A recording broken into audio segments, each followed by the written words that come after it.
नमो नमः छात्रों। आज विद्यालय से संस्कृत की इस कक्षा में खास तौर से कक्षा 9 के छात्रों का स्वागत है। छात्रों, पूर्व कक्षा में हम लोगों ने लौह तुला अर्थात लोहे की तराजू के विषय में चर्चा की। छात्रों, यह अध्याय जो है वो विष्णु शर्मा द्वारा रचित पंचतंत्र नामक कथा संग्रह से लिया गया है, जिसका शीर्षक है मित्र भेद। और इसमें यह बताया गया है कि मित्रों में डिफरेंस कैसे उत्पन्न हो जाता है, कभी रुपये पैसे को लेकर, कभी उसके सामान को लेकर, कभी किसी चीज के लिए। तो छात्रों, हमको हमेशा अपने मित्रों के साथ सही व्यवहार करना चाहिए कभी भी, क्योंकि जो आप करेंगे वैसा ही आपको यहाँ पर भोगने को मिलेगा। तो छात्रों, यह पंचतंत्र कथा जो है वो नीति शास्त्रों से भरी हुई है, मतलब मॉरल एजुकेशन से भरी हुई कथाएं इसमें हैं। उसी तरह की एक कथा है लौह तुला, जिसमें कि आपको मित्रों के साथ सही व्यवहार करने की शिक्षा आपको प्रदान की गई है। छात्रों, पूर्व की कक्षा में आपने पढ़ा कि एक वणिक पुत्र है, जिसके व्यापारी है, जिसके पास में पूर्वजों से कमाई गई उसकी लोहे की तराजू है, और वह धन कमाने की इच्छा से दूसरे देश को जाता है, तो वह अपनी पूर्वजों द्वारा कमाई गई तराजू को किसी सेठ के घर में रख देता है, और जब वापस आकर उससे वह तराजू मांगता है तो सेठ का उस तराजू पे लालच आ जाता है और वह कहता है कि वह तराजू तुम्हारी चूहे खा गए। तो वह वणिक पुत्र कहता है कि मैं नदी में स्नान करने को जा रहा हूँ, तुम अपने बच्चे को नदी के स्नान का सामान लेकर भेज दो। और वह सेठ अपने बच्चे को उसके साथ नदी स्नान करने के लिए भेज देता है, परंतु वह व्यापारी उस बच्चे को नदी में स्नान करा के गुफा में बड़ी सी पत्थर के द्वारा छिपा कर चला आता है। और जब सेठ उससे पूछता है तो वो कहता है कि नदी के तट पर बाज पक्षी के द्वारा हरण कर लिया गया तुम्हारा वह बालक।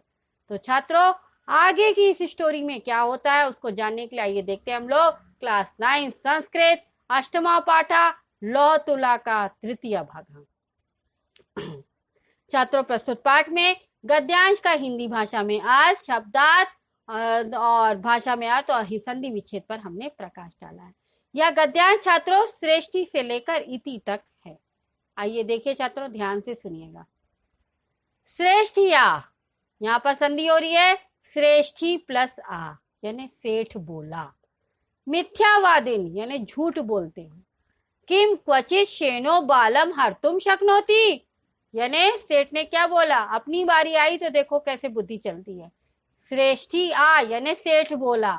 मिथ्यावादिन यानी तुम झूठ बोलते हो या तुम झूठ बोलने वाले हो।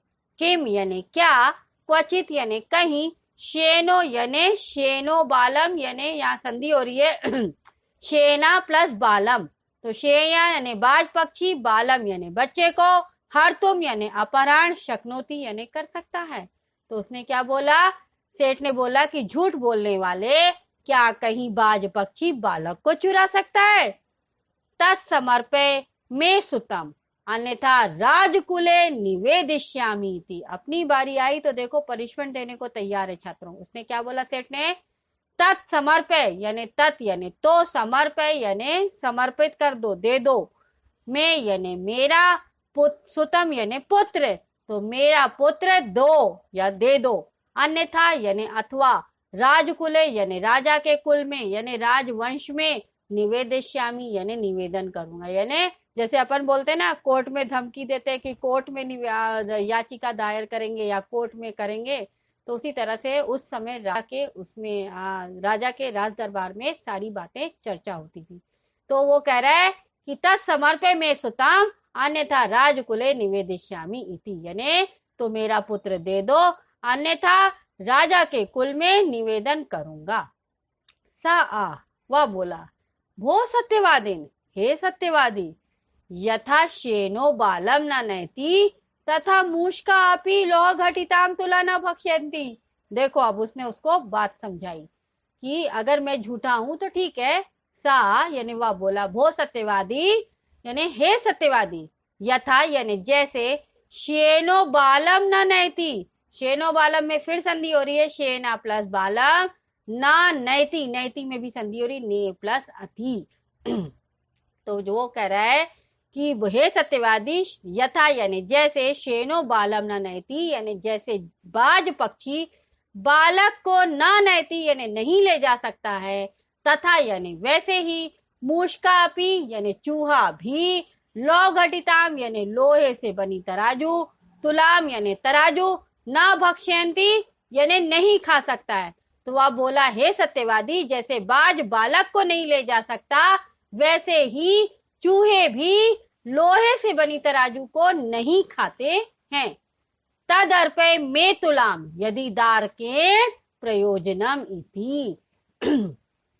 तद अर्पे संधि हो रही है, तत् प्लस अर्पे, तद अर्पे यानी तो, अर्पे यानी दे दो, में यानी मेरी, तुलाम यानी तराजू को, यदि यानी यदि, दार केण यानी दार यानी पुत्र, केण यानी प्रयोजन यानी पुत्र का अगर प्यार है तो प्रयोजनम यानी प्रयोजन है। तो मेरी, तो उसने क्या बोला, तद अर्पे में तुलाम यदि दारकेण प्रयोजनमिति, तो मेरी तराजू को दे दो यदि पुत्र से प्रयोजन है, यदि पुत्र से प्यार है, पुत्र से प्रेम है, तो मेरी तराजू को दे दो, ऐसा वह बोलता है।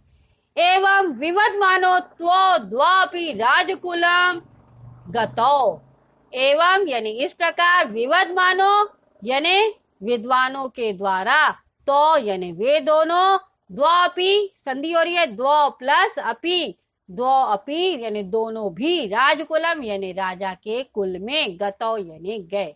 तो एवं विवदमानो तो द्वापि राजकुलम गतो, यानी इस प्रकार विवदमानो यानी आपसी झगड़ा करते हुए वे दोनों कहाँ गए, राज दरबार में गए।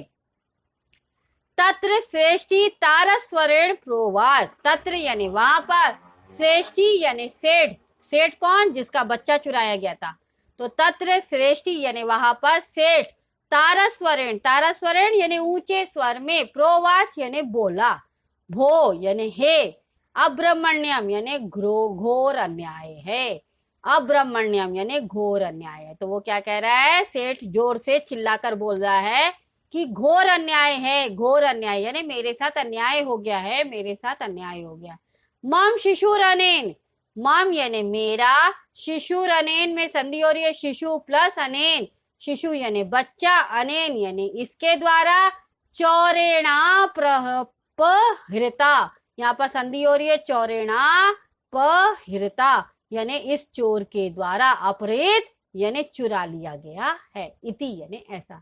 तो वो क्या कह रहा है, वह सेठ जो है ऊंचे स्वर से चिल्ला रहा है, बोल रहा है कि घोर अन्याय है, घोर अन्याय है, मम शिशुरनेन चौरेणा प्रहिता इति, यानी मेरा पुत्र इस चोर के द्वारा चुराया गया है।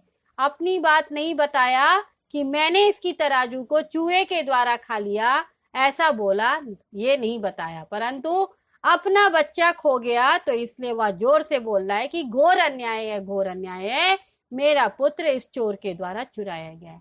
तो छात्रों, यह भाग यहीं पर समाप्त होता है।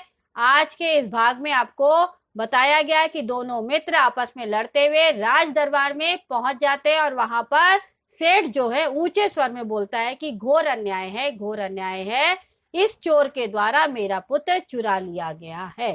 तो छात्रों, मित्र भेद की इस कथा में दोनों राज दरबार पहुंच जाते हैं, ऐसा यहाँ पर बताया जा रहा है।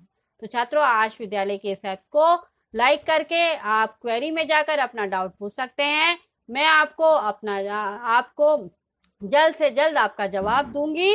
तब तक के लिए नमस्कार छात्रों, धन्यवाद।